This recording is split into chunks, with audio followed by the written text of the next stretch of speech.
Hello everyone, welcomes to Aadya's kitchen. આજે આપણે બનાવી રહ્યા છે ઉપવાસમાં પણ ખાઈ શકાય એવી ઝટપટ એવી રેસીપી લીલા નારિયેળનો કોપરા પાક. એના માટે આપણે અહીંયા 3 વાટકી છીણેલું કોપરું લીધું છે, 1.5 વાટકી ખાંડ લીધી છે, 1 વાટકી દૂધ, 1 વાટકી ઘરે બનાવેલો માવો છે, પિસ્તા, બદામ અને ઇલાયચી. તો ચલો આપણે રેસીપી સ્ટાર્ટ કરીએ. પ્રથમ આપણે અહીંયા 2 ચમચી ઘી લઈશું અને એને વ્યવસ્થિત રીતે ગરમ થવા દઈશું. હવે આપણે એમાં છીણેલું કોપરું નાખીશું અને એને વ્યવસ્થિત રીતે સાંતળી લઈશું.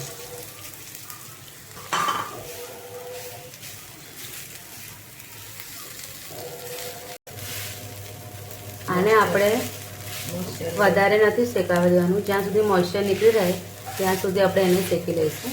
આને કલર ચેન્જ ના થવો જોઈએ, ખાલી એનું પાણી સુકાય ત્યાં સુધી આપણે એને સાંતળી લઈએ. તમે જોઈ શકો છો હવે આ કોપરું થોડું ડ્રાય થઈ ગયું છે, એનું મોઇશ્ચર નીકળી ગયું છે. હવે આપણે આમાં દૂધ એડ કરીશું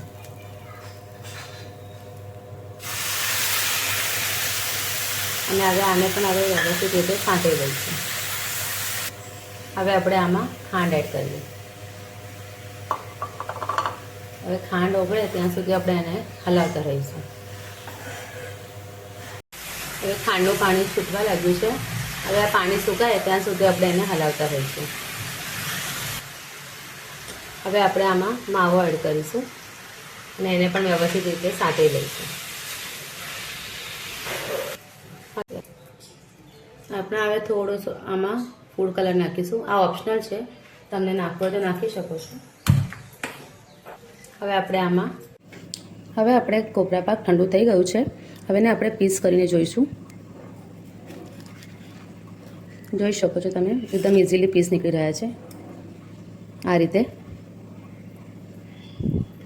એકદમ સોફ્ટ